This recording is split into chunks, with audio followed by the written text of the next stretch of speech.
We are back, baby, with Couple Movie Watchers to talk about this weekend box office results with my babe. Anna. And this is Ryan. Yeah. Let's jump in straight to the top 10 movies of the weekend. Mm-hmm. First, we got what? The Black Phone. What? Coming in at number 10, this movie made $1.46 million, which is only a dip of 42%. Mm-hmm. This is a Blumhouse film. In total, in 7 weeks, it almost made $100 million. It looks like it's going to fall short, making $85.8 million this weekend. Look for this movie to kind of struggle to get to $90 million at the box office, but it's still a really solid box office overall. And next up, we have subscribe. That's right. If you're watching this channel, make sure to subscribe, like, comment.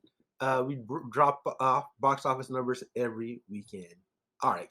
Coming at number 9, we got who? Elvis from Warner Brothers Discovery. This movie made $4 million this weekend, which is only a dip of 30%. Mm-hmm. In total, in 7 weeks, it made $136 million, which is really fantastic for a movie like this. Mm-hmm. So Warner Brothers is doing really well when it comes to their Elvis film. Mm-hmm. Coming in at number 8, we have Easter Sunday. So before we give our break it down, let's talk about the predictions, right?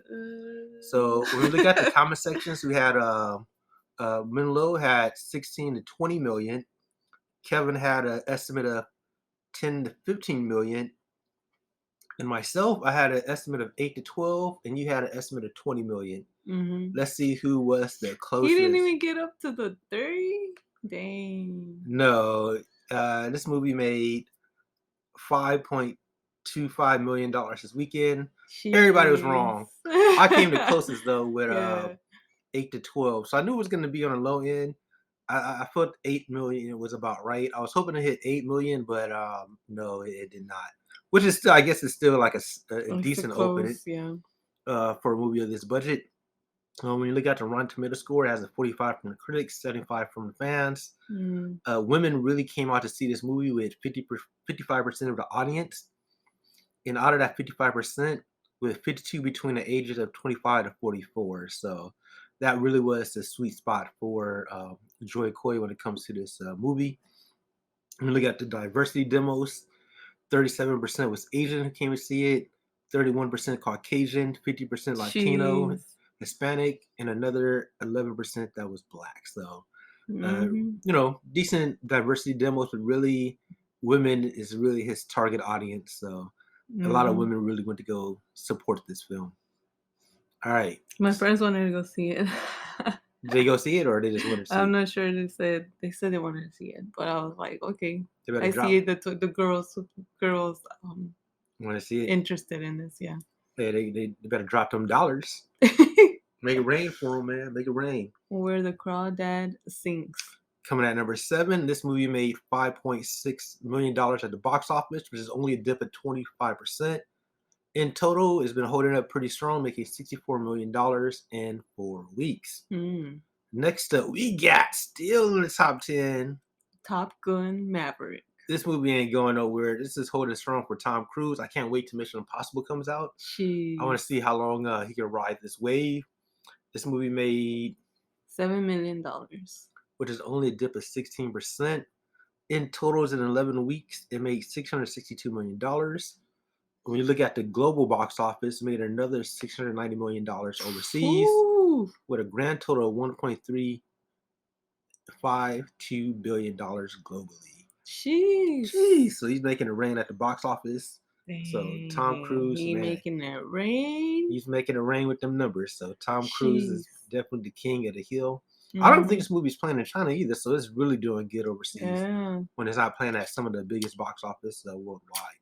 You know, his star power, man. His star, right time, right movie, right environment. So all the right choices in that one. Next up, we have Minions: Rise of Gru. Rise of Gru made $7.1 million this past weekend, which is only a dip of 35%. In total, this movie made $334 million in 6 weeks. So it's doing really, really good. When you look at the global box office, it made $757 million. So this movie is doing really, really excellent. And it's basically on track with, the first Minions and Despicable Me too. So nice. This is doing really well. So expect this movie to get close, over $800 million. Can it get $1 billion? Only time would tell. Mm-hmm. Next up, coming in at number 4, Thor: Love and Thunder.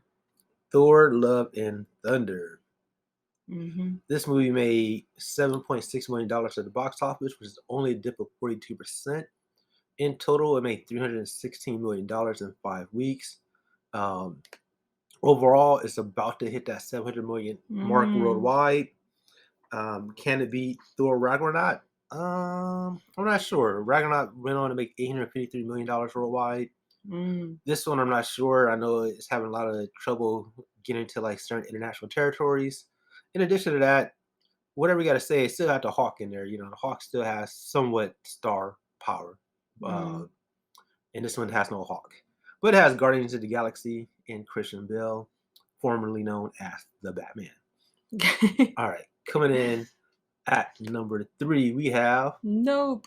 Nope, still holding strong for Jordan Peele, making $8 million at the box office, which is only a dip of 57%. In total, it made $97.5 million in 3 weeks. Jeez. Look for this movie to cross that 100 million threshold next weekend at the box office. So people are still seeing Nope is still holding strong. So good job for Jordan Peele. You want to see it? Mm-hmm. I want to see it too. I think it's going to be talking to people. You're either going to love it or hate it. It's not a lot of in between, and it's not a movie made for everybody. So it doesn't have like that wide appeal. So that's why some people aren't going to like it. But I heard like you do have to stick around to the end to really fully enjoy it. Mm-hmm. All right. So coming in at number 2, we have DC League of Super Pets. That's right. DC League of Super Pets still holding down the fort, making $11.2 million for The Rock and Kevin Hart. So that's a really good number for them. In total, this movie made $45 million in 2 weeks. Mm-hmm. They have a production budget of $89 million, so it still has a ways to go to make up for its production budget. Mm-hmm. But on the bright side, this movie did a lot better than Teen Titans Go. It already beat Teen Titans Go box office worldwide. So this movie is definitely doing a lot better than Teen Titans Go. So you're seeing a uptick when it comes to the DC franchise. Nice. All right, coming in at number 1, we have Bullet Train. Let's go through some of our numbers here. I said 20 to 30 million. 25 million was the sweet spot for me, but 20 to 30. We had some overlap between me and you, Anna. You said 30 to 40 million. Some of our viewers, Moon Lo, had 22 to 30. So everybody was kind of touching at 30 million, it looks like. Kevin Davis had 35 to 45 million. Mm-hmm. And Jerry Seinfeld had about 33 million. So everybody, give or take, was around 30 million. That was kind of like the overall feeling for a movie like this. And what do you know? Most of everybody was essentially right.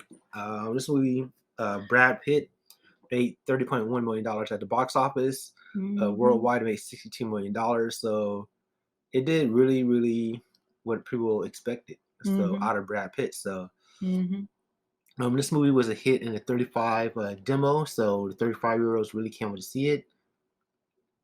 So that's 40% of them. Dang. Yeah, so that was the biggest audience.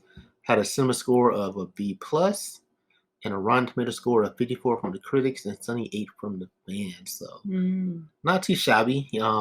This is a movie I definitely want to see, but we'll see. I got a lot of stuff going on in my life, so I might just wait for streaming. So we'll see how all that stuff go. But yeah, let us know your thoughts below. Did you like the movie? Love it? Hate it? Whatever. Did you watch it? Was it worth it? Mm-hmm. Did you contribute to that 30.1 million? Dang. Huh? Are you part of that group? Huh? But overall, thanks for watching. Make sure to like, comment, subscribe. Until next weekend, check out some of our other videos. Yeah. Peace. Bye.